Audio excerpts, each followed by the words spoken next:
orígenes en el Observatorio de Física Solar de San Miguel, allá por el 2004-2005, con el licenciado Falcós, y bueno, luego se originó en Díaz, y actualmente es una de las principales agrupaciones en lo que es divulgación de la astronomía a nivel nacional, figuramos a nivel nacional, ¿no es cierto? Y bueno, nos dedicamos a dar cursos de astronomías, a hacer salidas astronómicas al campo, a hacer charlas como estas, presentaciones en diferentes instituciones terciarias, universitarias, estuvimos en el Congreso de la Nación también.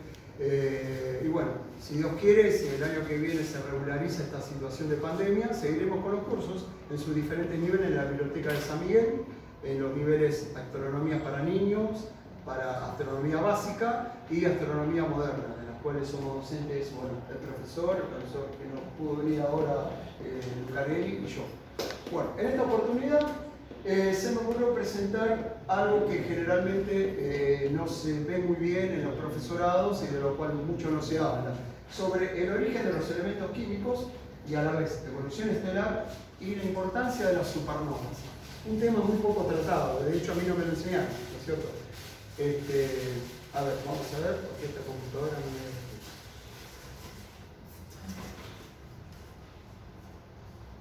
¿Pasa?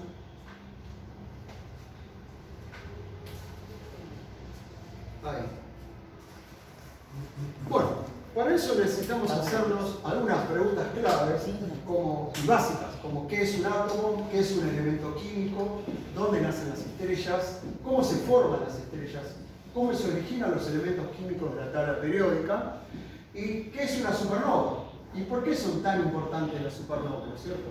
Como para empezar de un principio, si yo les pregunto a ustedes, ¿qué es un átomo? Bueno, un átomo, ¿qué es un átomo? Es la mínima porción de materia que compone la materia, ¿no? Que es indestructible e indivisible por métodos químicos, aunque sí por métodos físicos. Es la mínima unidad de la materia. Ahora bien, así es, bien, elemento químico. ¿Qué es un elemento químico? Bueno, es todo lo que nos rodea, sustancias químicas formadas por una sola constitución de átomos, de una sola clase, ¿no es cierto? Si hablamos del elemento químico oxígeno, todos los átomos que componen la molécula oxígeno son de la misma especie, ¿no? Aunque puede, en un mismo elemento químico, puede haber componentes de otros isótopos. ¿Qué es un isótopo? Bueno, es un elemento químico que tiene el mismo número atómico, son idénticos, químicamente tienen las mismas propiedades, pero físicamente tiene una leve diferencia en cuanto a masa. Un isótopo de carbono, por ejemplo, el isótopo más conocido tiene número másico 12. El isótopo de carbono 14 tiene 2 neutrones de masa. Generalmente el carbono 14 se usa para datación de fósiles. Lo mismo pasa con el uranio, el elemento natural más pesado, que tiene 92 núcleos, ¿no es cierto? Pero existe el uranio 238, que es el más abundante de la naturaleza, pero también está el 235, el 233, que tienen un defecto de neutrones, lo cual lo hace radioactivo. Y así sucesivamente. Hay varios isótopos, pero básicamente un elemento químico es eso, es una sustancia pura, ¿no es cierto? Bien, volviendo al tema de la tabla periódica, hay que tener en cuenta que en la tabla periódica cada vez aparecen nuevos elementos químicos, pero no hay que perder noción de que el primer elemento químico es el hidrógeno, el más simple de todo, que está compuesto solamente por un protón, ni siquiera tiene neutrón. Es tan sencillo, tan simple, pero a la vez tan importante, y ahora vamos a ver por qué. De hecho, el 75% de todo el universo que conocemos es hidrógeno. Y cuando vemos una estrella como nuestro Sol, casi el 75% también es hidrógeno. Y termina en el uranio, con 92 núcleos, ¿no es cierto? El uranio, 92 protones. Todos los elementos que se ven después son elementos que generalmente se originan a partir del uranio, transuránicos, o elementos que se originan y duran milésimas de segundo en aceleradores de partículas o en laboratorios de experimentos con nucleosíntesis. Bien, el átomo. Acá vemos un típico modelo didáctico del átomo. Siempre me gusta presentarlo de una manera simple al átomo, porque aunque parezca algo, digamos, simple, constituido por 3 unidades básicas, que son protones, neutrones y electrones, en realidad, si lo vemos desde la óptica de la física cuántica, es mucho más complejo. Pero yo siempre enseño a mis alumnos que tienen que empezar a enseñar de lo simple a lo complejo. ¿no es cierto? Acá vemos un esquema muy didáctico donde vemos en rojo los protones con carga positiva, en azul los neutrones con carga negativa, que va a hacer otra cosa que estabilizar el núcleo, ¿no es cierto? Y alrededor vemos los electrones que obviamente no están en escala, porque si esto estuviera en escala, pongamos para tener una visión macro, si tuviéramos un átomo del tamaño de una cancha de fútbol, el núcleo, eso que vemos lleno de protones y neutrones, tendría el tamaño de tan solo una pelotita ping-pong, algo más grande que esto. Esto sería el núcleo, donde concentra toda la masa, el 99% de toda la masa, todo el peso, y todo lo demás es prácticamente espacio vacío, donde se encuentran los electrones que en realidad no giran, así como una ruedita, como el primero, sino que tienen un movimiento aleatorio, probabilístico, alrededor de espacios alrededor del núcleo atómico, que se llaman, ¿cómo se llaman esos espacios cuando se mueven? ¿Se acuerdan? Orbitales. ¿No es cierto? En cada orbital pueden entrar dos electrones, a la cual, a su vez, esos electrones tienen un movimiento de spin opuesto, para contrarrestar o equilibrar el magnetismo, ¿no? Porque si no tuviera spin opuesto seríamos todos electromagnéticos, ¿no? Pasaríamos por un imán y todo. Bien, entonces, luego núcleo sin bien. Bueno, para hablar sobre los orígenes de la tabla periódica, sí o sí nos tenemos que remitir a los orígenes del universo. Todo esto que estoy hablando ahora obviamente está encuadrado dentro de la teoría cosmológica del Big Bang, que hoy por hoy es la que sostiene el origen y evolución del universo. Acuérdense que la cosmología lo que estudia es eso, origen, evolución y estructura del universo. Eso es lo que estudia la cosmología. Entonces, la teoría del Big Bang, de lo cual no voy a explayar ahora porque es muy larga, que le interese, se anota en el curso de Moderna, que doy seguramente el año que viene, y ahí podemos hablar cómo se originó el Big Bang, cuáles son las evidencias científicas directas e indirectas que sustentan la teoría, porque una teoría puede estar muy linda, explicarlo todo, como la teoría de las cuerdas. La teoría de las cuerdas lo explico muy todo, desde lo micro hasta lo macro. Sería la teoría salvadora, pero no hay una sola evidencia científica que la consolide, ¿no es cierto? Bueno, la teoría del Big Bang tiene muchas evidencias, ¿no es cierto? Como la radiación cósmica de fondo, el corrimiento al rojo, etcétera, de las galaxias, etcétera. Nucleosíntesis primordial.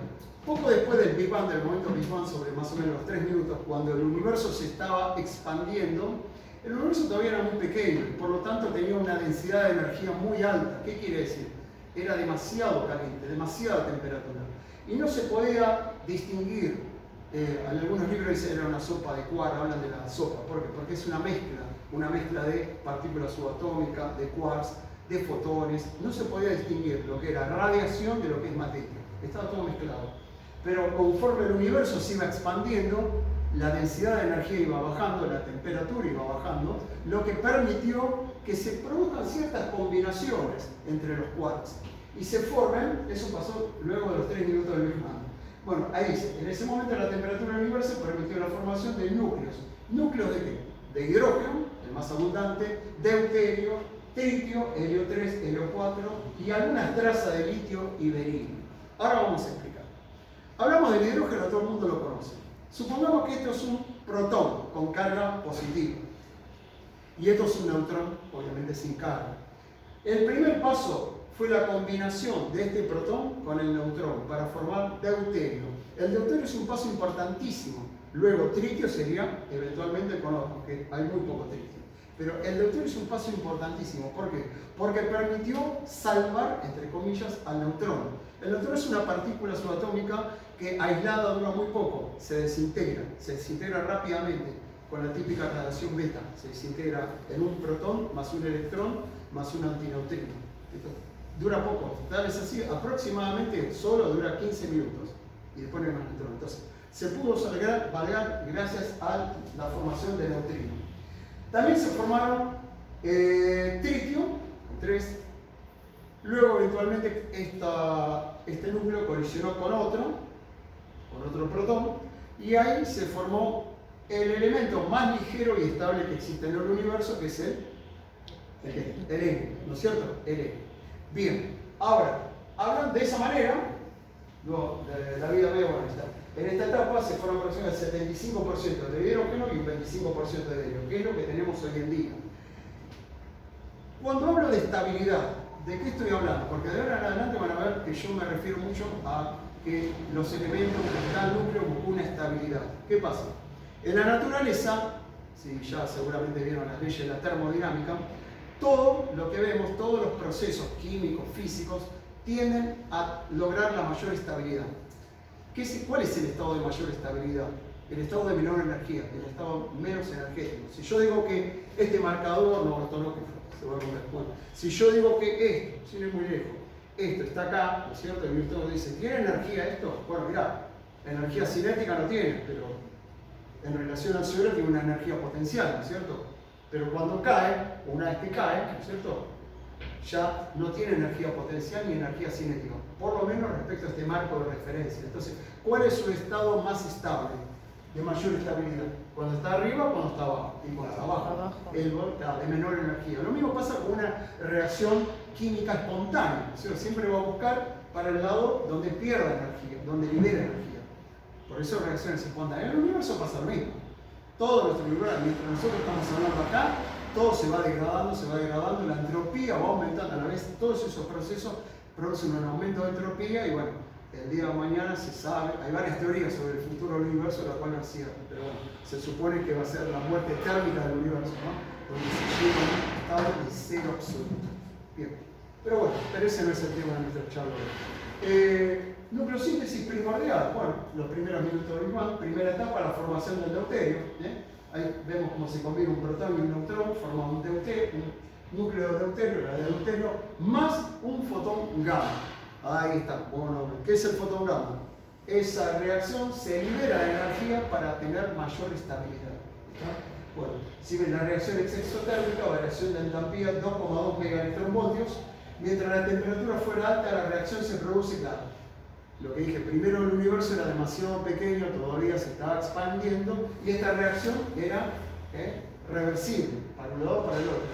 ¿Se acuerdan del efecto de Chatelier? Segunda vez ya vieron a Don Chatelier, el principio de Chatelier, ¿no es cierto? Bueno, entonces, la reacción tiende a la formación de deuterio por decaimiento de neutrones. La relación es más o menos 0,135, que se hace la cuenta, es un neutrón por cada 7 protones, aproximadamente. Esa relación va a ser muy importante para los que vengan luego. Formación de deuterio. Nuevamente, un protón colisiona con un neutrón, convenientemente, libera energía, fotón gamma, y forma un núcleo de deuterio. ¿No es cierto? Bien. Luego, primer camino, formación de helio. Porque la idea de la naturaleza, acá, tanto en la primigenia como en la nucleosíntesis estelar, como en el Sol, es la formación de helio. Entonces, deuterio más protón colisionan, forman tritio, que a la vez también es una especie inestable de helio, ¿no es cierto? Luego, se combina con otro neutrón, adquiere estabilidad y forma helio 4. Segundo camino, al revés, tenés deuterio, primero se combina con un neutrón, libera energía, luego el tritio se combina con un protón y forma helio 4. Ese es el otro camino. Perfecto. Bien, a todo esto, ¿dónde nacen las estrellas? Bueno, pasaron muchas cosas. Luego de esos minutos avanzó, el universo todavía era muy denso y caliente, la radiación estaba capturada, los fotones interactuaban con la materia, pero llegó un momento donde la temperatura comenzó a caer significativamente, y eso pasó más o menos a los 380.000 años después del Big Bang. Ahí se dice que el universo se volvió transparente. ¿Qué significa que el universo se volvió transparente? Significa que los elementos, esos electrones que andaban para todos lados por exceso de energía cinética, se pudieron combinar con sus núcleos. Entonces los fotones dejaron de interactuar con la materia y pudieron viajar libremente por el espacio. Por fin me liberé de la materia, dijeron los fotones. Y esos fotones que bajaron cuando el universo tenía aproximadamente, en aquel momento se volvió transparente, tenía 3.000 grados centígrados, 3.000 grados Kelvin, perdón. Esos fotones son los que hoy en día percibimos como resabio fósil del Big Bang. Ya no con esa temperatura, sino 1000 veces menos. Aproximadamente 3, para ser más exacto, 2,75 Kelvin. Y lo conocemos como CMB, radiación cósmica de fondo. Seguramente habrán escuchado, ¿no? La radiación cósmica de fondo, descubierta por Arnold Penzias y Robert Wilson por accidente en 1966, tratando de ajustar unas antenas para la Bell Company. Bueno, esa es una de las evidencias del Big Bang. Esa radiación. Entonces, luego, mucho después de eso, más o menos 400 millones de años, para setearnos, porque el universo estamos hablando de un proceso de 13.700 millones de años, una barbaridad. Entonces como que uno necesita setearse, ¿no? ¿Dónde estoy ubicado acá? ¿Dónde estoy parado? Sino como que parece que todo pasó bien. Son tiempos terribles. Las estrellas nacen en regiones frías de las nebulosas, en las llamadas Young Molecular Clouds, que son grandes nubes moleculares pero frías, en donde el estado molecular, ahí tenemos principalmente hidrógeno molecular, helio y también polvo interestelar, ¿no es cierto? Entonces, ¿qué pasa? En algún momento esas nubes, juntamente con el Big Bang, acuérdense que el principio, el Big Bang tuvo un origen cuántico, con propiedades cuánticas. Luego viene el periodo de la teoría de la hiperinflación, la gran inflación de Alan Guth. Bueno, durante el Big Bang, se produjeron fluctuaciones cuánticas. Esas fluctuaciones derivaron en anisotropías. Esas anisotropías se detectan justamente cuando medís la radiación cósmica de fondo. Ustedes habrán visto, primero fue el satélite COBE, luego el satélite WMAP, luego el Planck. Trajeron una imagen que le decían la cara de Dios. Parece un planiferio con mancha de dados colores. ¿Lo vieron? Bueno, de la radiación, el fondo cósmico de microondas. Esas diferencias son anisotropías y es coherente con las fluctuaciones cuánticas, con el sello inicial del Big Bang. Esas fluctuaciones obedecen justamente a la formación de estructuras. Si miramos por suerte, ¿no es cierto? Si miramos el cielo, si bien el universo a grandes escalas, muy grandes escalas, dicen que es isótropo y homogéneo, se sabe que tiene estructuras, normal. Vemos nebulosas, cuásares, diferentes tipos de estructuras, galaxias, cúmulos globulares, abiertos, cerrados, etc. Hay muchas estructuras. Bueno, entonces, ¿cuáles son las típicas nebulosas? Ejemplo de nebulosas donde se forman las estrellas, donde nacen las estrellas. La nebulosa de Orión, que todo el mundo conocemos ahora en verano, la hermosa nebulosa de Orión, que ahora sale tipo 12 de la noche, las Tres Marías. Bueno, arriba está la nebulosa de Orión, que está a unos 1500 años luz aproximadamente. La nebulosa de Orión es el laboratorio de astrofísica privilegiado de los astrofísicos. Lamentablemente en astronomía hacemos observaciones y evidencias obtenemos de manera indirecta, no es como un químico que lleva su muestra material al laboratorio y ensaya, ¿no? Entonces, la nebulosa del Águila, M16, los pilares de la creación, le dicen, la nebulosa cabeza de caballo, Barnard 33, que está junto de la nebulosa Orión, abajo. La nebulosa La Flama, hay muchos lugares, pero en las zonas oscuras. ¿Por qué? Porque tienen que ser zonas frías. ¿Por qué zonas frías? Porque las zonas muy luminosas tienen temperatura y tienen mucha radiación ultravioleta. Y la temperatura atenta contra la formación de lo que vamos a ver ahora, contra la acción de la gravedad. Acá tenemos nebulosa del Águila M16, seguramente ya la conocen, dicen los pilares de la creación. Esa imagen la obtuvo por primera vez el telescopio espacial Hubble, ¿no es cierto?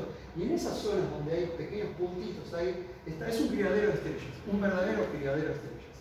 Entonces, ¿cómo es que nacen las estrellas?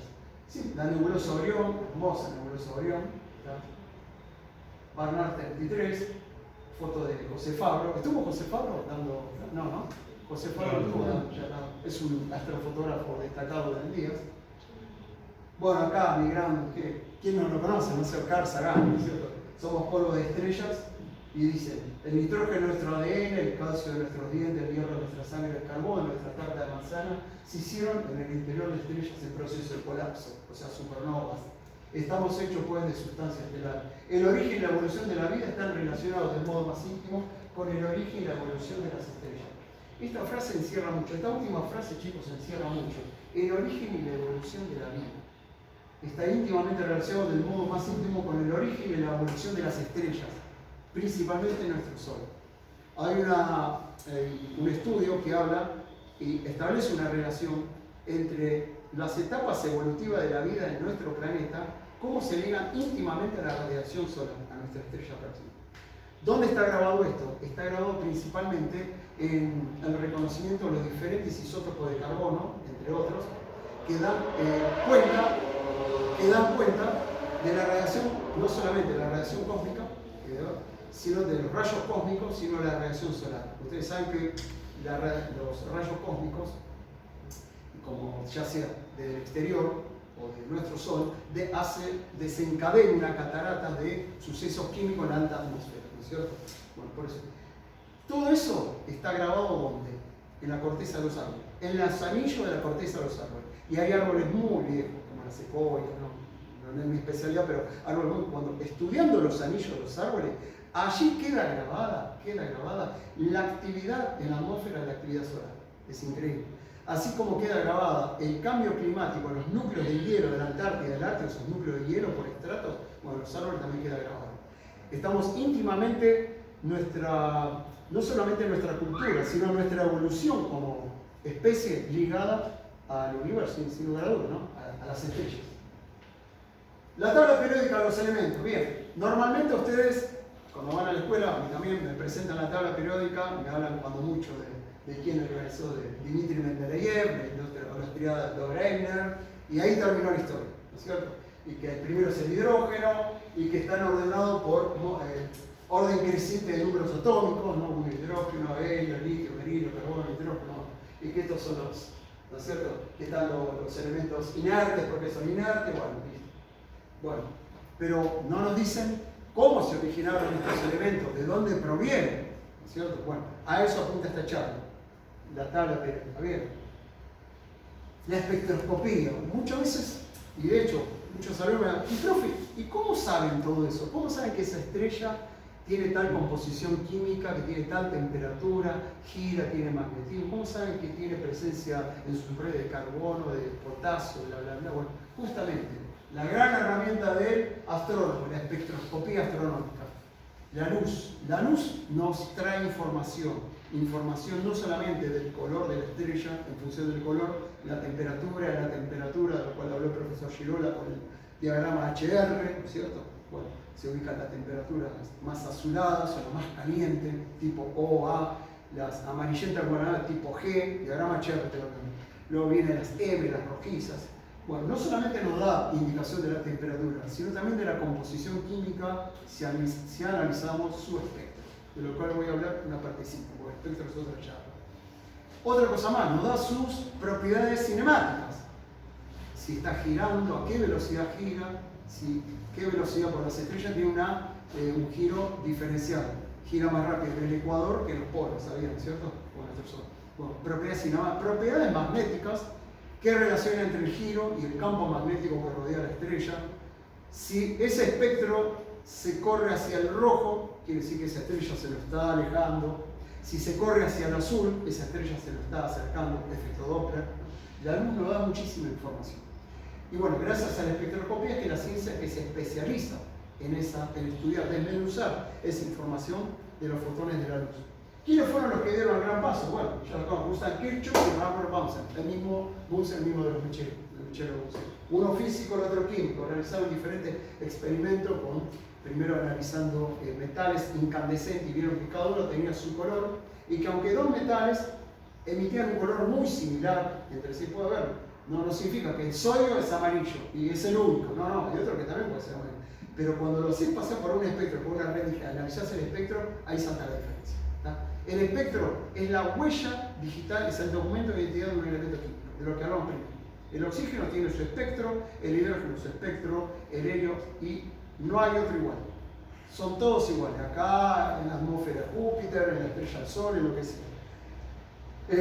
Bueno, entonces, entre estos dos científicos postularon sus tres leyes principales.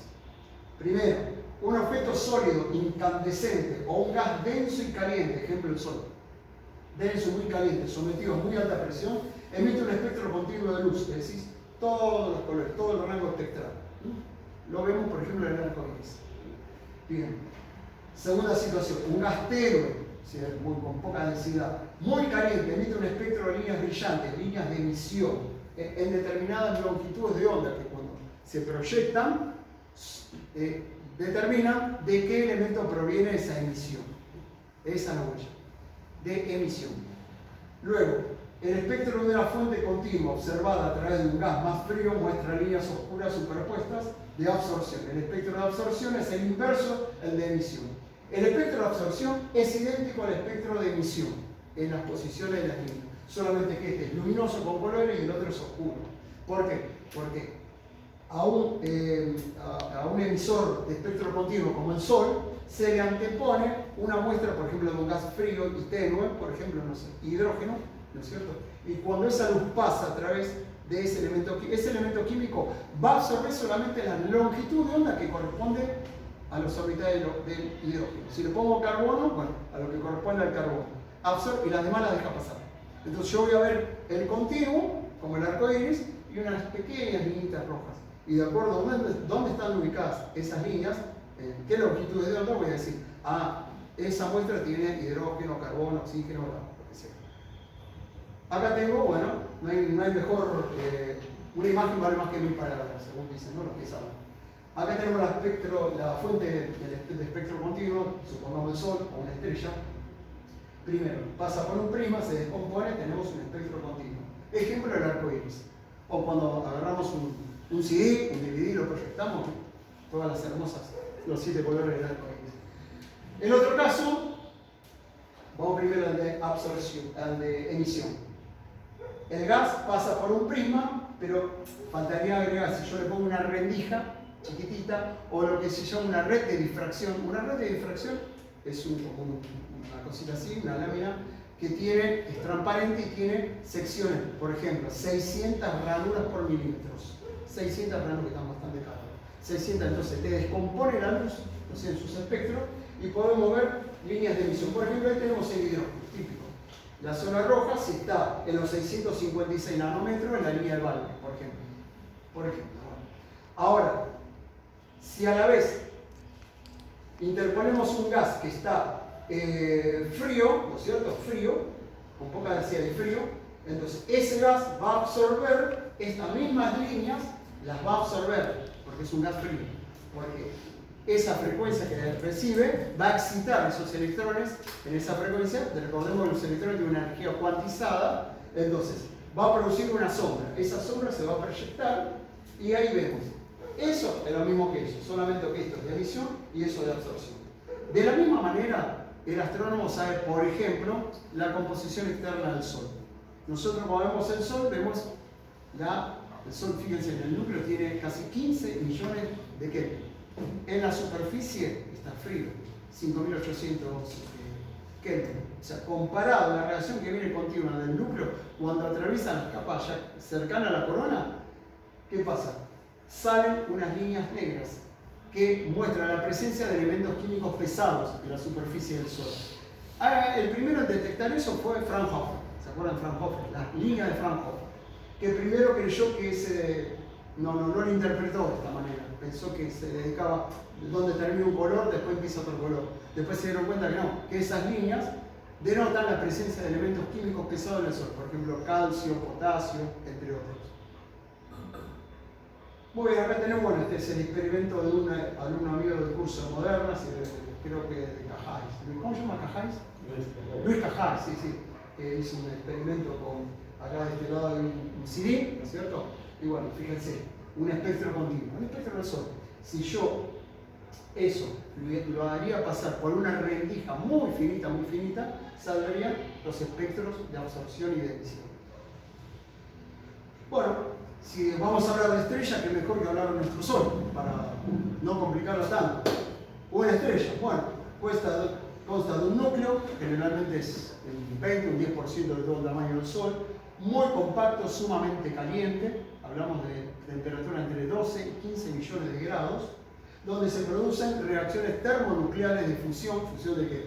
De átomos de hidrógeno en helio, en principio. Gran liberación de energía radiante, por eso tenemos una zona de radiación alrededor del núcleo. Luego tenemos una zona de convección, una zona más fría de convección.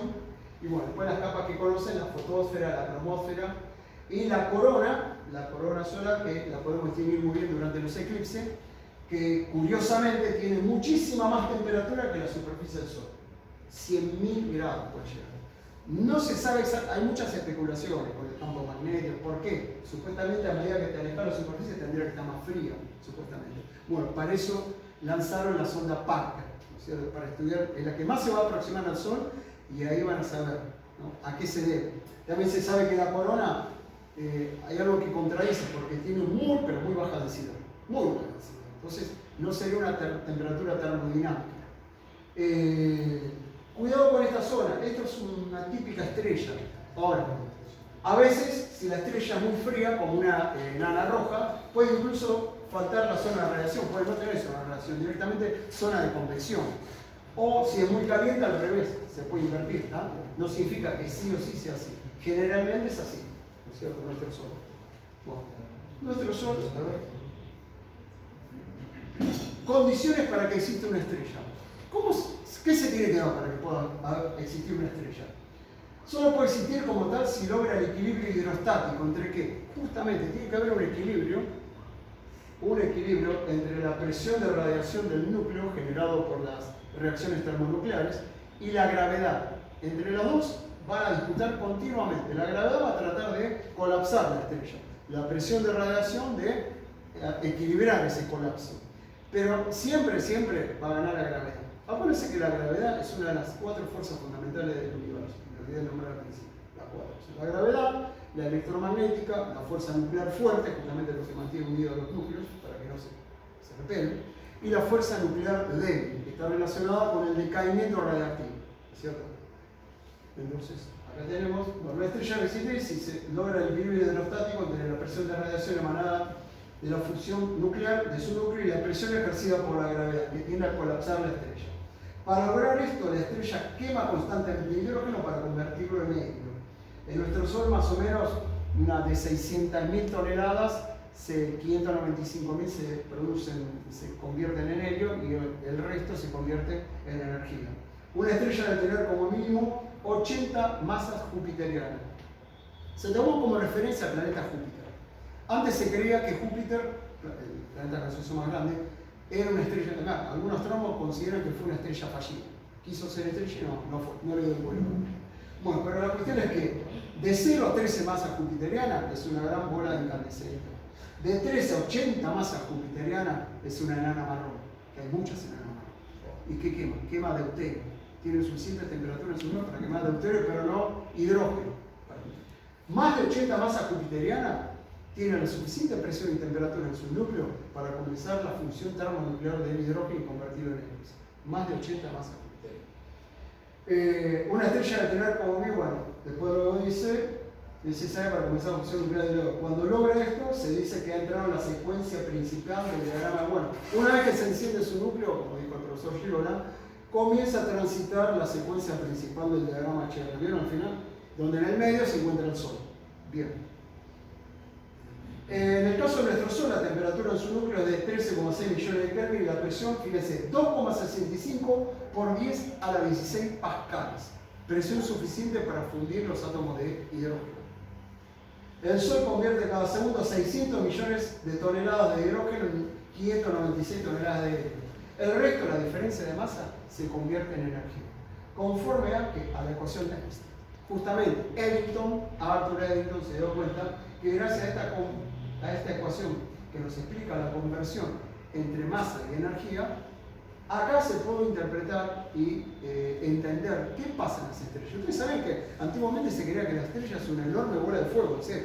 Que estaba una fuego, que en algún momento se iba a consumir, supuestamente muy rápido. Bueno, justamente fue una mujer, Cecilia Payne, la que interpretó, y nunca se le dio el lugar que correspondía a Cecilia, la que interpretó cómo era el Sol, nuestra estrella, que estaba constituida de hidrógeno, que continuamente se convertía en helio, cuando al principio creían que era hierro. Entonces, Cecilia Payne, escuchaban hablar de Payne, Cecilia Payne, bueno, búsquenla, una genia. Bueno, y acá para entrar un poquito más en el tecnicismo, ¿no es cierto?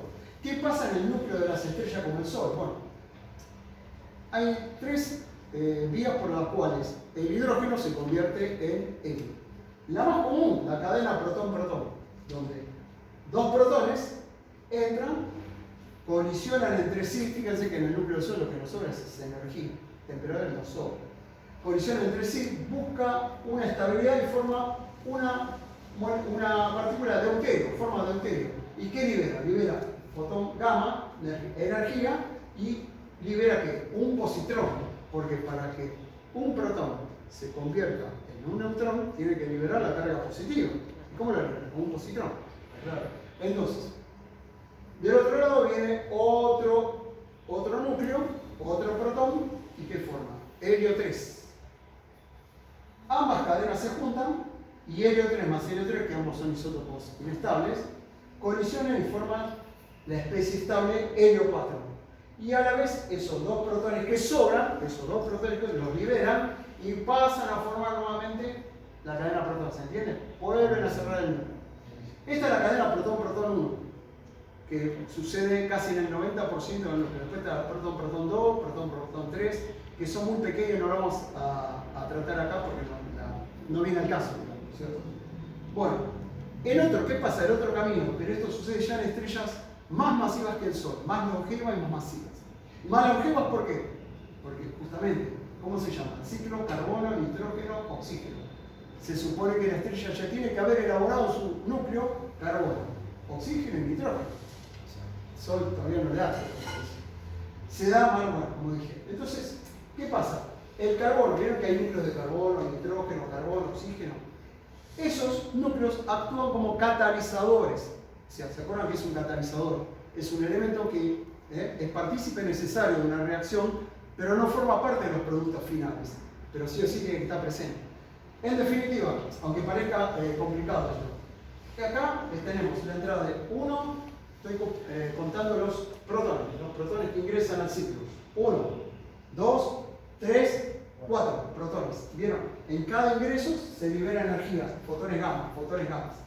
4. Y esos 4, al final del camino, ¿qué forman? Mediante los catenos. Un núcleo de helio. Siempre en la misma historia, formar un núcleo de helio. Y de esa manera adquirir estabilidad. Bueno, ese es el segundo ciclo.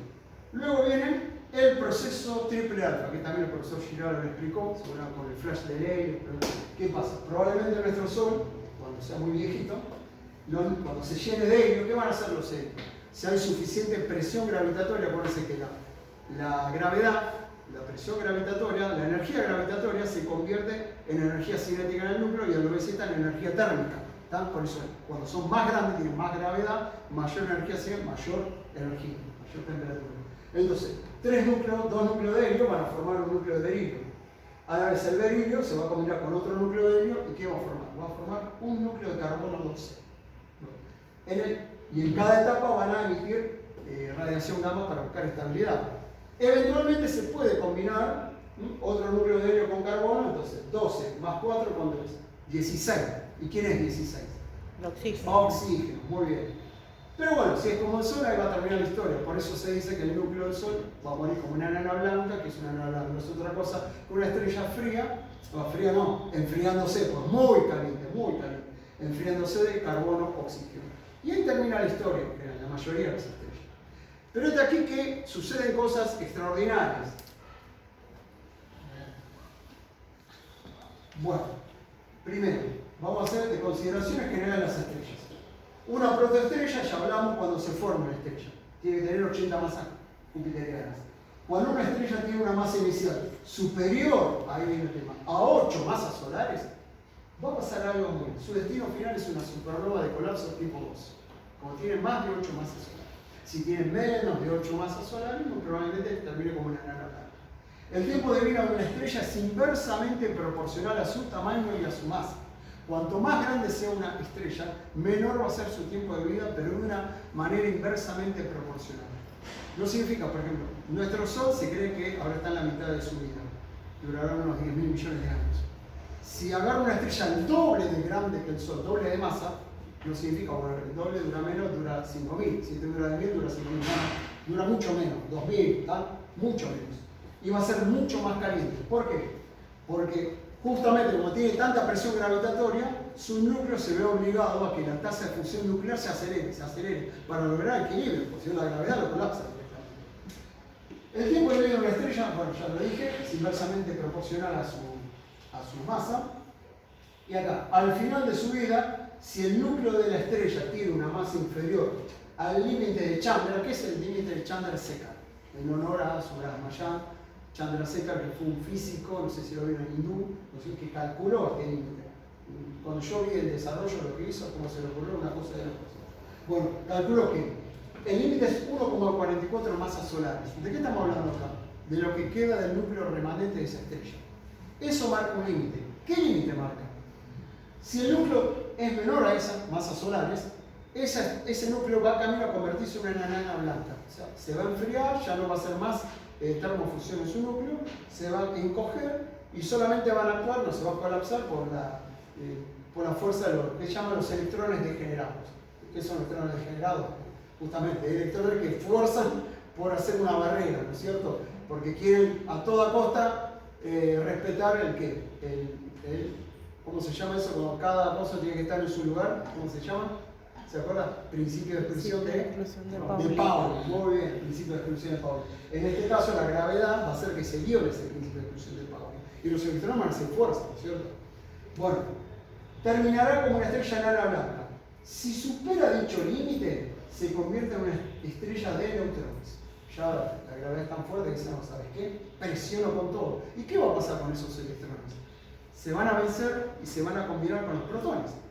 ¿Y qué pasa cuando los electrones se combinan con un protón? ¿Va a formar qué? Un neutrón. Justamente, el electrón negativo va a matar la carga positiva y se va con el neutrón. ¿Y qué se va a formar? Justamente una estrella de neutrones. Una estrella de neutrones. Y si supera el límite, después viene el otro límite, el límite TOP. Tolman, Oppenheimer, Volkov. ¿No? Del Oppenheimer es el mismo Robert Oppenheimer, vieron el proyecto de los Álamos, de la bomba atómica, el genio. Robert Oppenheimer, genialidad. Para lo que sea, Volver a poder hablar de filosofía, de lo que sea. Bueno, él, junto con Tolman, tomó un curso de Volkov del ruso, un trabajo anterior, y se dio cuenta que entre 2 a 2,5 masas solares, si el núcleo ese remanente supera las 2,5 masas solares, ya directamente ni siquiera una estrella de neutrones, no hay nada, no hay ninguna barrera que lo pueda contener.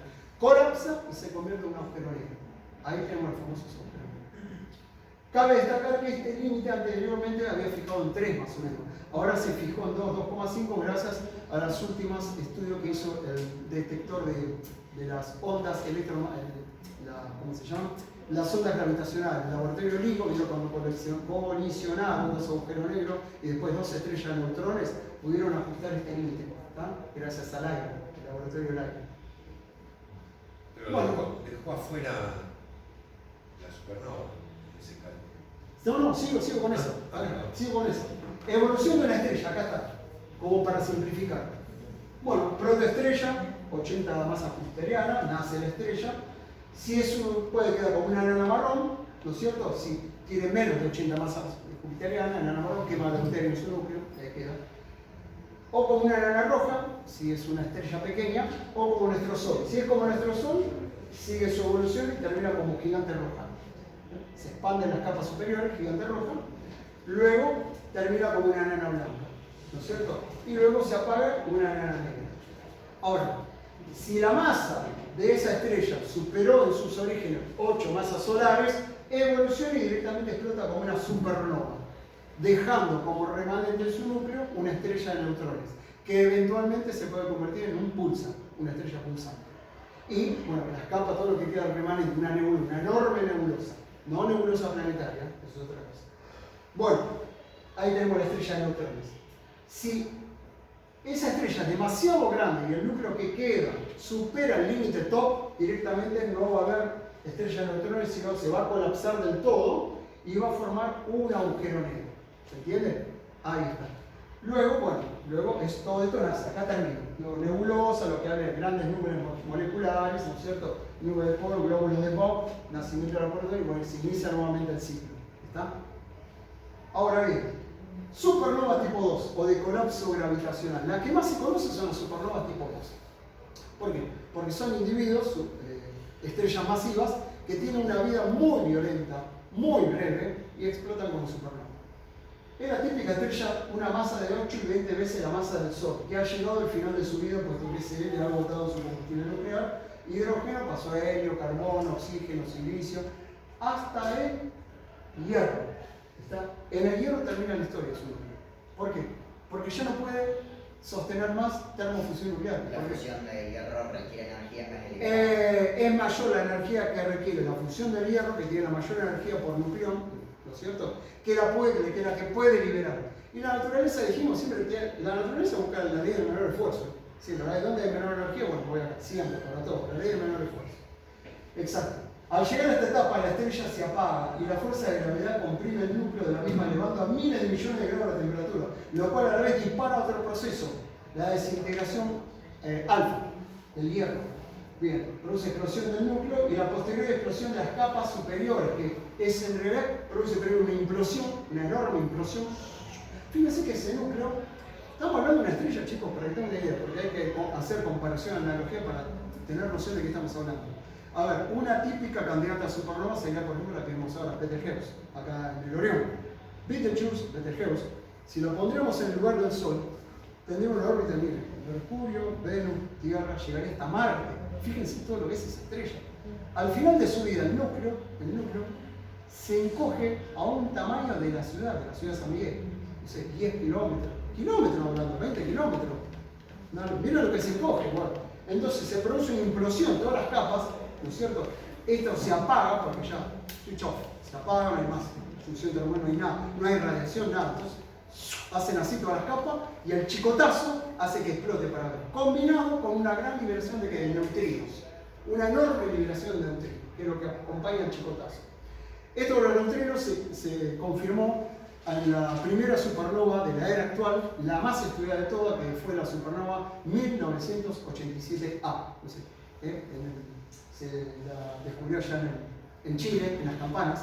Los laboratorios están por Dualde y el otro, no me acuerdo el nombre. ¿Te acordás, Rafael? ¿Cómo se llama el astrónomo americano? Dualde y Hutchinson. Eduardo Dualde el cabezón. Dualde es un astrónomo uruguayo, que detectó justamente la poderosa emisión de neutrinos antes y después de la explosión de una supernova tipo. Ya saben, cuando hay mucha emisión de rayos X, que puede ser por muchos motivos, y a la vez de neutrinos, listo, tenemos una supernova tipo 2. Podemos llegar a ver a Vitus. ¿Cómo? A Vitus podemos llegar a verlo.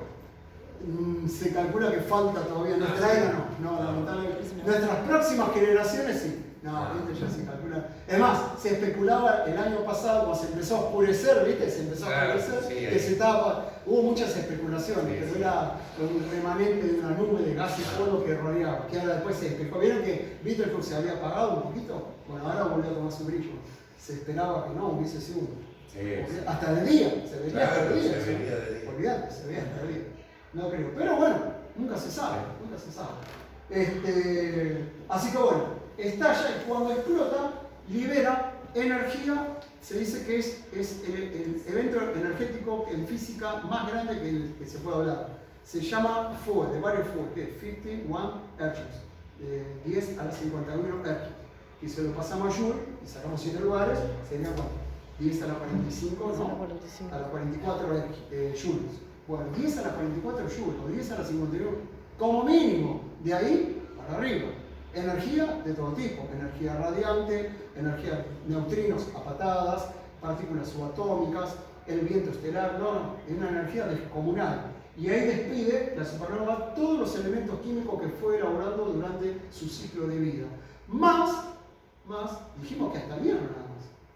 O sea, pero en la tabla de Peneca yo veo que me falta el oro, la plata, esos elementos que estamos tan lindos que tenemos, el cobre. ¿De dónde salen esos elementos?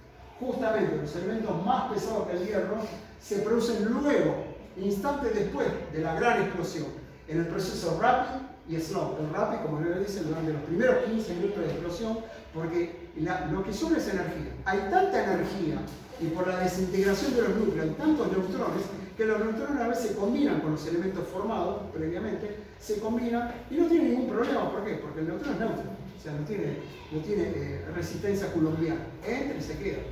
Y eventualmente la fuerza nuclear débil se encarga de desintegrar radiactivamente ese neutrón y se produce un protón. Y ahí libera, ¿no es cierto? El neutrón que libera. Se produce un protón que libera un positrón, un electrón, ¿no es cierto? Y un antineutrino. Entonces, ¿qué pasa cuando este neutrón se convierte en un protón? Aumenta el número atómico de ese elemento con el que se combinó, ¿se entiende? Entonces así se van originando los elementos más pesados. Pero el oro, esos metales hermosos para nosotros, el oro, la plata, el platino, se origina en el proceso slow, que tarda años en combinar. ¿tá? Ese proceso es el remanente que queda de la supernova. Entonces ahí se van combinando suavemente, van entrando neutrones más lentos. y con el tiempo van decayendo, ¿no es cierto? Y se van convirtiendo en protones. Esos neutrones se convierten en protones y ahí van originando elementos más pesados. ¿Qué quiere decir? Que cuando uno examina lo que es el remanente de supernova, lo que es el frente de choque, puede analizar en el espectro diferente escala de elementos químicos, ¿no es cierto? Y existe una gran diferencia entre el espectro analizado de ese remanente de una supernova que tuvo 12 masas solares, 12 masas solares, de las de mayor de 12 masas solares. Obviamente las que van a formar los elementos más pesados son las de mayor de 12 masas solares. Perdón, antes de que sigas. Entonces, cuando tenemos un neutrón con un protón, Sí. se suma otro neutrón y lo que libera es un electrón. Claro, cuando estamos hablando de cómo se ubican los elementos químicos más pesados, ¿no? Claro, lo rápido, sí. Neutrones a sobra, energía de sobra. Entonces se combina con otro elemento, ponele, no sé, carbono. Sí. Entran dos protones, ponele. Bueno, se van a convertir, ¿te acordás que al principio te decía que el neutrón tiende a desintegrarse? Sí. Bueno, se desintegra en qué? Un protón. En un protón. Un protón más un electrón, más un antineutrino. Porque al revés, protón más electrón, claro. el neutrón. Y el neutrón al Entonces, revés, el protón el proceso queda inverso. y el electrón sale. Exactamente, exacto. La Ya. radiación gamma. Exacto. Sí, sí, sí. Bueno, entonces, imagen de supernova tipo 2. Si yo le muestro esa imagen, ¿qué supernova es esa? ¿Saben qué remanente? Perdón, remanente de supernova. Que se dan los astrofotógrafos en día. Bueno, esa es del cangrejo, la nebulosa del cangrejo, que está en uno de los cuernos del Tauro. Está en Tauro, en uno de los cuernos del Tauro. Sí. Esa es la primera supernova que se tiene está documentada por la humanidad. Es la supernova del año 1054. ¿Documentada por quién? Por los chinos y los astrónomos árabes. Hicieron dibujos y esa supernova fue tremendamente violenta. Se cree que fue una supernova de colapso tipo 1, tipo 2, perdón. Y para que sea una idea, brilló en el cielo nocturno durante casi 2 años. 22 meses brilló. Casi 2 años.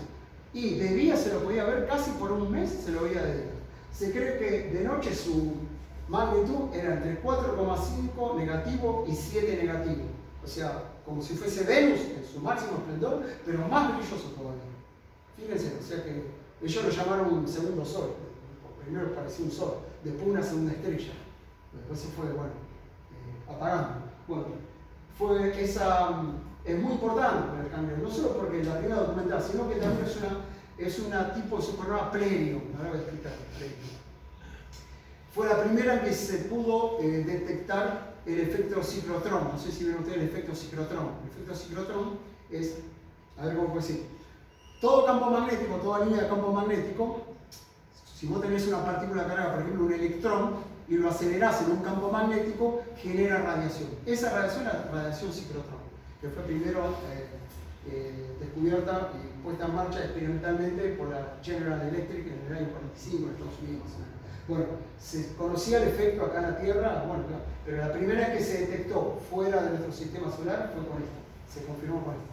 El efecto ciclotrón, porque tiene un enorme campo magnético producido justamente en su núcleo que tiene un pulsar que gira violentamente y emite ondas de radio, viste todo, ondas de radios X, radios gamma, pero principalmente se detectaron las ondas de radio ya en la época cuando estaba de auge la radioastronomía, en el año 67, justamente fue uno de los pocos, no sé si fue este u otro, cuando lo detectaron en el 67, el primer contacto, creyeron que era un contacto extraterrestre, ¿sabían? Que salieron toda la prensa sensacionalista. The Sun, en Inglaterra, The Sun salió, hicimos contacto con los extraterrestres, nos están mandando señales, bla, bla, bla. Después dijeron, se dieron cuenta que no es otra cosa que púlsares, estrellas de neutrones que quedan remanentes de cierto tipo de supernova y que emiten ondas de radio. Justamente ese campo magnético, ¿no es cierto?, no está alineado con el giro. Si esta es la estrella, ¿no?, tiene el eje de giro, no está alineado. Está desfasado. Entonces, ¿qué hace? Hace esto, dibuja un círculo, ¿no es cierto? Y a veces, cuando justamente a punto y la Tierra está ahí en su camino, dispara y le manda la señal a la Tierra. Y vos parece que viene de una civilización. Y no es otra cosa que son señales de radio. ¿Está? Bueno, ¿qué es Pleirio? Justamente, el efecto Pleirio existen ciertos tipos de supernovas donde la energía de lo que es toda la coraza, ¿no es cierto?, del frente de choque, toda la parte externa, se alimenta no en sí de la propia el remanente de la explosión, sino de la energía producida por el giro de la estrella del pulsar que está dentro. Sería energía pulsar, que dispara a velocidades relativistas partículas, generalmente electrones. Dispara tanta energía que alimenta todo eso. Eso es un premio. Bueno, el primer coso, dije que este fue el segundo. La primera evidencia del ciclotrón fue acá nomás, donde Júpiter. Cuando se descubrió que el campo magnético de Júpiter era mucho más grande de lo que es. Seguramente voy a hablar de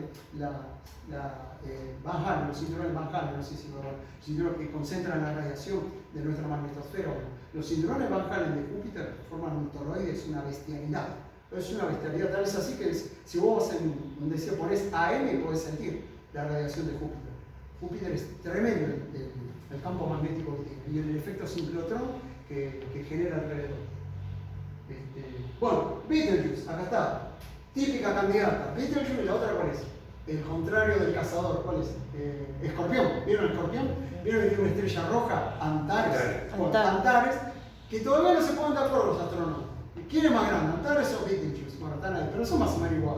Más o menos están en la misma etapa de estadio. Igual apareció una más grande, ¿no? ¿Cómo? Apareció una más grande. Sí, pero ahí tenemos la BW Scuti, que es una bestialidad, la sopaca. Cada cosa que se descubre. Bueno, Betelgeuse, que la vemos ahí tirando las tres Marías de frente, ahí abajo, ¿no es cierto? Ahí en la rojita, el único error, te das cuenta enseguida cuál es. Que si la ponemos ahí en el Sol, alcanza hasta la órbita de Marte, es una bestialidad. Betelgeuse. Bueno, es una gigante roja, ¿no es cierto? Su temperatura exterior está en 3500 grados, más o menos. Por eso se la ve rojiza. Es una tipo de... Y por último vamos a tocar un poco el tema supernova tipo 1, que es un sistema binario. Hasta ahora hablamos del supernova tipo 2 de colapso gravitacional. Tipo 1, ¿qué es? Bueno, es un sistema binario, compuesto generalmente son dos compañeros, que más o menos evolucionaron juntas. Es una estrella, una enana blanca y una estrella como el Sol que se ha convertido en gigante roja. Supongamos que nuestro Sol, por suerte no, cuando es viejito, una gigante roja, lo acompaña una enana blanca. La enana blanca está más compactada. Entonces, se cruzan esta parte, se llama lóbulo de Roche, que es una zona equipotencial donde más o menos cada estrella tiene su lóbulo de Roche. Es la zona donde tiene la mayor, por así decirlo de una manera sencilla, atracción gravitacional. Cuando se tocan, la más masiva, que es generalmente la enana blanca, la más masiva, la más compacta, va a empezar a succionar por el lóbulo de Roche a las capas exteriores. De acuerdo a cómo sea la velocidad de succión, va a ganar en su capa, la enana blanca, porque está apagada la enana blanca, va a rodearse de helio y nitrógeno. Si es demasiado violenta la succión, se enciende violentamente y explota. Explota, pero explota, no queda nada. No queda nada, explota totalmente. Generalmente, después de un evento catastrófico supernova tipo 2, no queda nada. Salvo una nebulosa, pero no es como acá que en el anterior que queda una estrella de neutrones o un pulsar. Generalmente no queda nada. Pero ¿qué pasa? Es un evento mucho más energético. Es catastrófico. Y tiene algo bueno esto, algo bueno para los astrónomos. Tiene una curva de luminosidad que es más o menos constante. Siempre tiene la misma curva de luminosidad. Por lo tanto, le llaman también candelas estelares, porque conociendo su curva de luminosidad, podemos medir la distancia. Es como que yo tengo una lámpara, esta lámpara es 100 watts. Yo la alejo al doble, por la ley del cuarto tiene 4 veces menos luminosidad. Y si lo hago, bueno, así sucesivamente. Pero sigue siendo de 100 watts, la luminosidad ya la conozco. Entonces, conociendo eso, puedo conocer a qué distancia está. Claro. Entonces, la cantidad de luz que recibe. Bueno, entonces, algo parecido. Son lamparitas que están ahí, ya muy conocidas. Tremendas lamparitas, ¿no? Tremendas. Impresionante. Impresionantes. Es más, la temporada tipo 1 merece un capítulo aparte. Proceso de captura de neutrones, bueno, como dije, ¿cómo se forman los elementos más pesados? Pues la típica pregunta, bueno, ya lo expliqué, ¿no es cierto? Al interaccionar, ¿no es cierto? Los electrones, los protones, sea que van los neutrones, están diseminados por todas partes, se combinan con los núcleos, decaen y van aumentando el número atómico de los elementos que ha formado. El proceso R, rápido, no, que ya lo leí, ¿no es cierto? El proceso S, slow, es decir, el proceso lento. Y ahora me gustaría invitarlos, si el tiempo da, yo creo que sí. Si el tiempo da, una breve, un breve video que hizo. Bueno, de esta manera cada vez que va a calzar. Esperen que quiero ver si lo tengo a mano, que creo que sí. Acá está. Un breve video de supernovas que dura nada más que 10 minutos, me parece. Está muy bien porque es muy ilustrativo. No me falles papel porque esta computadora ya está. A ver, Daniel, yo está a volumen a más, si cualquier cosa.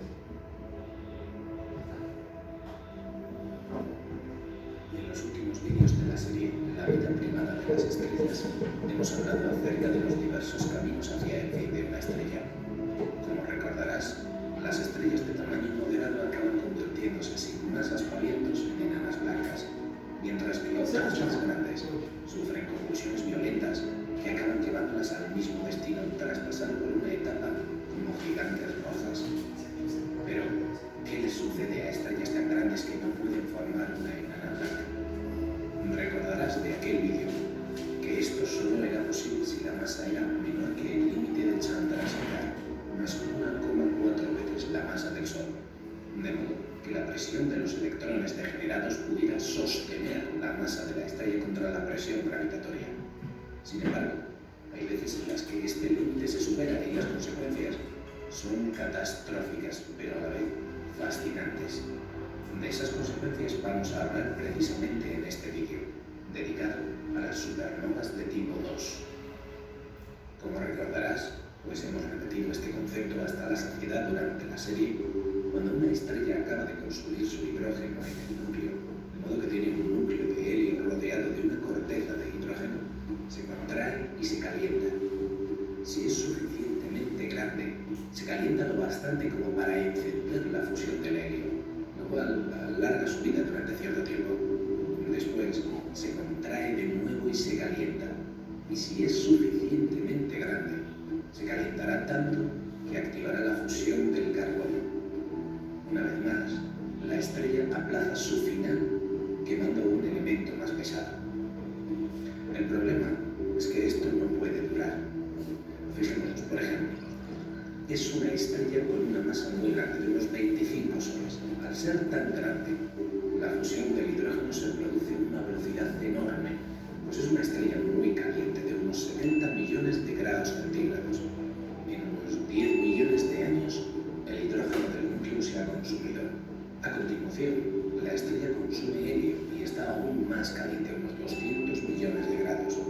La cuestión es que la fusión del helio no proporciona la misma cantidad de energía que la del hidrógeno, y la estrella lo consume a un ritmo aún mayor para impedir su propio colapso. En solo 1 millón de años ha consumido el helio del núcleo, pero la cosa no hace más que empeorar a partir de ahí.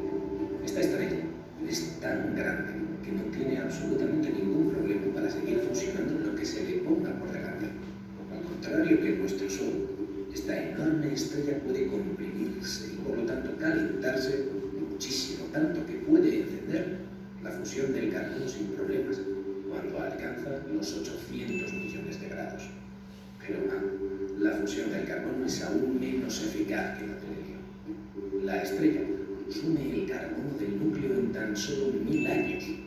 Entonces vuelve a comprimirse y a calentarse hasta la escalofriante temperatura de 1600 millones de grados centígrados, lo suficiente para empezar a fusionar neón. Pero esto ya no es ni remotamente eficaz. En solo 3 años, la estrella ha acabado con el neón y vuelve a comprimirse y a calentarse. La temperatura es ya tan enorme, 1800 millones de grados, que la estrella recorre el siguiente paso, la fusión del oxígeno, en solo 4 meses. Llegamos ya al final. La estrella alcanza los 2500 millones de grados y fusiona el silicio, que produce un isótopo inestable del níquel, el níquel 56, el cual se desintegra rápidamente y forma hierro. En solo 1 semana, la estrella ha consumido el silicio del núcleo y tiene un núcleo de hierro. Podrías pensar que la estrella vuelve a comprimirse y a calentarse hasta que se empieza a fusionar el hierro, pero esto es imposible. La cuestión es que el hierro es especial, es el elemento químico con la mayor energía de enlace por nucleón de todos. Esto puede sonar muy técnico, pero simplemente quiere decir que la fusión del hierro no libera energía, sino que la absorbe. El hierro es el final del camino. No hay nada más que la estrella pueda hacer para producir energía en el núcleo. En sus últimas horas como tal, la estrella es una especie de cebolla capas formadas por todos los elementos que ha ido produciendo en sucesivas etapas de su fusión, de los más ligeros en la superficie a los más pesados en el núcleo. El problema, entonces, es que según el hierro se va acumulando en el centro de la estrella, alcanza un punto clave, el momento en el que su masa alcanza el límite de Chandrasekhar. Cuando esa bola de hierro pasa del límite, no es capaz de mantener su estructura por la presión de degeneración de los electrones y se produce una supernova de tipo 2, una supernova debido al colapso del núcleo de una estrella masiva. La cosa se vuelve en este momento muy violenta. El núcleo se colapsa a velocidades increíbles, de hasta un 23% de la velocidad de la luz. La temperatura alcanza los 100.000 millones de grados, 100.000 veces la del núcleo del Sol. Y el núcleo emite gigantescas cantidades de rayos gamma. Pero claro, desde fuera de la estrella es imposible saber qué está pasando. La densidad es tan enorme que la radiación emitida es absorbida sin siquiera escapar del núcleo de hierro. Los núcleos de hierro absorben tal cantidad de energía que muchos se desintegran en núcleos de helio y neutrones libres. Y la cantidad de radiación es suficiente para que se produzca la desintegración beta de un neutrón en un protón y un electrón. Pero al revés. Los protones se unen a electrones y forman neutrones libres y cantidades ingentes de neutrinos. En este momento es posible ya saber desde fuera lo que está pasando dentro de la estrella. Los neutrinos son capaces de atravesar la estrella sin que muchos de ellos sean absorbidos, de modo que una gran cantidad de ellos escapan de la estrella. Estas emisiones de neutrinos han sido una prueba experimental muy sólida de nuestros modelos de este tipo de supernovas, ya que se han observado con diversos detectores como el Superkamiokande japonés. La liberación de energía en forma de neutrinos es enorme. De hecho, es tan grande que apostaría que es una de las cantidades más grandes que hayas visto nunca en física. Unos 10 septillones de julios. Sí, has escuchado bien. 10 a la 46 julios. Y esta energía se libera en el plazo de 10 segundos. ¿No es apabullante? Lo que ocurre entonces es diferente para el núcleo y el resto de la estrella. La parte externa, al recibir esa enorme cantidad de energía, ten en cuenta que solo una pequeña fracción de los neutrinos son absorbidos, pero la cantidad es tan enorme que un número neto muy grande de ellos es absorbido por el resto de la estrella. Pues como decíamos, la parte externa de la estrella explota. El proceso por el que esto sucede aún no se entiende muy bien, pero el latigazo de energía genera una onda de choque de una intensidad brutal y la estrella revienta. Todo, excepto el núcleo, se desprende al espacio, liberando enormes cantidades de radiación y la masa de varios soles al espacio. La intensidad de esta explosión es tan grande que una supernova puede brillar más que la galaxia entera de la que forma parte la estrella. Por cierto, parte de esta materia desprendida está formada por átomos más pesados que el hierro. Puede que te hayas estado preguntando si el hierro es el final del camino, de donde viene, por ejemplo, el uranio que existe en la Tierra de forma natural. La cuestión es que no es imposible producir átomos más pesados que el hierro. Es imposible producir energía haciéndolo. Pero durante la supernova se libera tal cantidad de energía que muchos átomos se fusionan para formar otros más pesados que el hierro, como por ejemplo el uranio. Una cantidad apreciable de los elementos pesados de la tabla periódica se han formado en los breves momentos que dura una supernova de tipo 2. Pero a todo esto, ¿qué le sucede al núcleo de ex-hierro? Ahora ya no hay hierro, sino una especie de sopa de neutrones con unos cuantos protones y electrones que no se han unido. Lo que le ocurre depende de la masa de la estrella inicial. Si tenía menos de 20 masas solares, el núcleo restante al final suele tener una masa de entre 1,4 y 2,1 veces la masa del Sol y se forma una estrella de neutrones.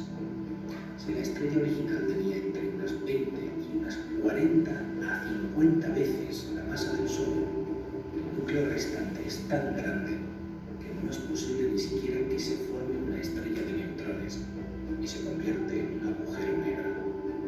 Lo curioso es que la mayor parte de los modelos sugieren que una estrella lo suficientemente grande, más de 50 masas solares, ni siquiera produce una supernova. Se colapsa a tal ritmo que produce directamente un agujero negro. Curioso, ¿verdad? De modo que en el próximo vídeo de la serie estudiaremos precisamente el cadáver estelar correspondiente a estas estrellas masivas, pero no lo suficiente como para formar un agujero negro. Las estrellas de neutrones, formadas a partir del núcleo que queda tras una supernova de tipo 2. Bueno, ¿qué tal? ¿Les pareció bien cómo graficar todo lo que hablé? Buenísimo. Bueno, gente, muchísimas gracias por haber estado.